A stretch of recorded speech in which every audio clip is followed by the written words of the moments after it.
going to say that I took Nutrition 251 last term, and I'm a vegan for I don't even know how long now. And surprisingly, my diet had adequate iron. And I was doing the usual full-time student, not eating very well, no animal products at all, mind you. And I still was getting more than my RDA of iron, which was weird. I still don't understand it. But it's apparently in a lot of foods, it's in everything. But I do have a question. Okay. The question is about when you brought up okra, about the lawsuits about industries can file against individuals who make what defamatory. Yeah, food disparagement laws. Is that still? Those are still on the books in most states, yes. Well, Oprah talked about mad cow disease in the mid-1990s, and the beef industry didn't like that, so they sued her and said that she couldn't talk about it. And she had to go to Texas to defend her case, and she won, but it had a chilling effect, and unfortunately, sometimes these industries can be pretty litigious and kind of bullying. But Oprah stood up to them and was able to come out on top. Hi, I was wondering if you could talk about the process. I'm not sure what the correct word is. Is it irradiation?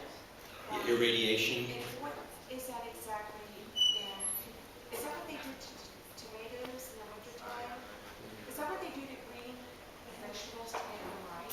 The main place I know of irradiation is it's to kill microorganisms. I say zapping, which is totally not a technical term, and I don't honestly know really what it is, other than it's some kind of nuclear approach, and it's to kill pathogens. And it's thought to be necessary because meat is so contaminated. I don't know that it's done that often on vegetables. I just don't, I'll actually don't know. Okay, so what do they do to vegetables to ripen them? Well, vegetables have been genetically altered a lot, like animal products have. And there are certain strains that are designed to be picked hard and then to have a certain color and then to ripen over time and to have a long shelf life. So that's why getting local foods from local farmers is, I think, the most sensible approach. Because some of plant foods are also factory farmed essentially, and they're heavily high applications of chemicals and chemical fertilizers, and so that's where supporting local farms, community-supported agriculture, community gardens is a way to get away from some of those problems. I'm actually just reinforcing Eric's point about anemia and getting your iron. That's the most common thing my meat-eating friends would say. Oh, you need to have your red meat, you're going to be anemic, you're going to be anemic. So I don't go to the doctor very often, but at the age of 63, I said, okay, I'm going to get the blood work done. My numbers are above excellent. Yeah. And so it's one of those fallacies, like you need the milk to get the... Yeah, these are these myths. We're told we need to do this to be healthy. And I just had my blood work done too, and it was great. So these are myths. That you need to get these products from animal foods, which you don't. Yeah. It's more of a comment than a question, but I noticed in a lot of states, I don't know if Pennsylvania is one of them, but that dog law falls under the Department of Agriculture, and if a dog chases any livestock at all, farmers have the ability, not that they would do this, but they have the ability in some states to kill them with no repercussions whatsoever. Yeah, I think that's true. And I'm not sure specifically about Pennsylvania, but yes, farmers have a lot of rights. There's these right to farm laws that sometimes give farmers the right to pollute and to degrade others' property values without having any consequences. So farmers are very powerful, unfortunately. And what's really troubling is that small farmers are very community-oriented, but these industrial operations are the ones that are passing these laws and the ones that need to pass them because they are causing such pollution and they don't want to be liable for it. One more kind of touching on a comment that I think in California they're trying to create an animal abuse registry. I was just hearing about this, or animal abuse, like sex offenders, and part of the rationale is that it's a good predictor for becoming a sex offender. Animal abuse will lead the right direction. And the big controversy is that the agricultural business is concerned that they will be prosecuted, they'll be put on these registries, and so they're sort of almost trying to say, well, we're abusing animals each and every day.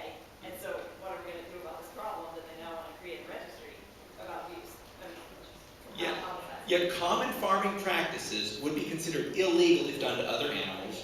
In some cases would be considered bestiality. I mean, when we're talking about artificial insemination, I mean, there's people that go in there and milk the boars and milk the bulls for semen, manually. So it's a pretty weird practice, but it's a common practice. And if it was done to another animal, it would be illegal, it would be bestiality. My father's friend is a farmer, and he said that filming on a factory farm is illegal.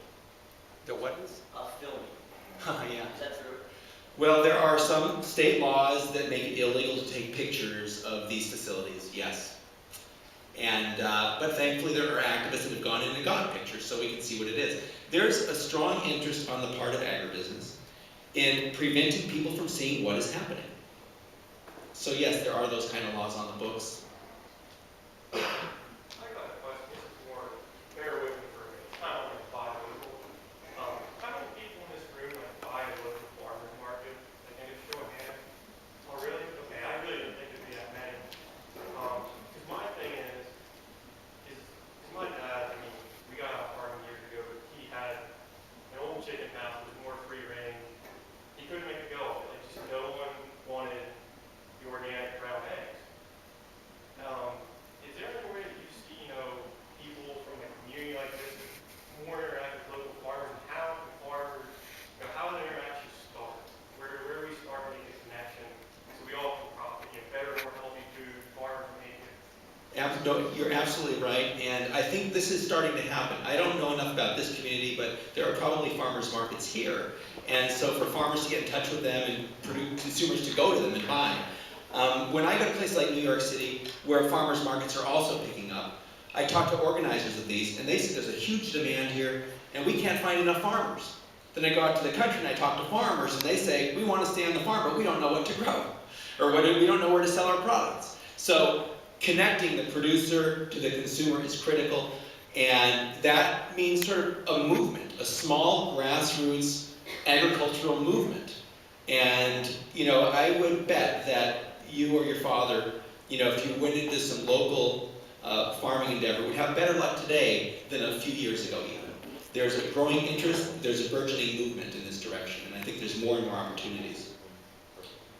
You said farm sanctuary was mostly privately funded. I was wondering if there's any sort of push for public funding of this kind of education advocacy, or incorporating this kind of information in public school curriculums.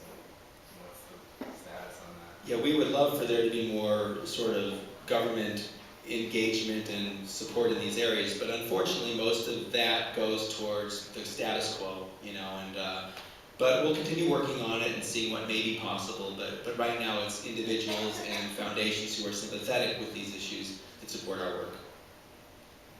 Could you talk a little bit about making a personal choice in your diet as opposed to being activist and kind of proselytical about it? Well, each of us makes our own choices, and we need to make choices that we feel okay about, and I'm advocating that we try to make choices that are consistent with our values, consistent with our interests. So, that's what I encourage people to do, but I can't make a choice for anybody else, and sorry if that sounds proselytical or whatever it was, but, everyone's got to make their own choice. But most people don't think about what happens to animals on farms, and it's important sometimes to look at the pictures and to recognize the consequences. Is there any one thing or time in your life that made you change your mind on eating meat? Any one thing that kind of shifted me? No, it was really a series of various events. And learning about the issues, learning about the animal cruelty, the health consequences, environmental consequences. I came to it both through intellectual as well as emotional reasons. Different folks come to it maybe for more of one or more of the other, but for me it was really both. And the intellectual side may grow in prominence, and the emotional side sometimes may grow in prominence. Usually the emotional side will when I've been into these places and seen some of the conditions. So, but it was really a series of events, and really just learning about what was happening and coming to recognize that I didn't have to be part of it. And it was an issue that nobody really thought about, that needed attention. And then I sort of started getting very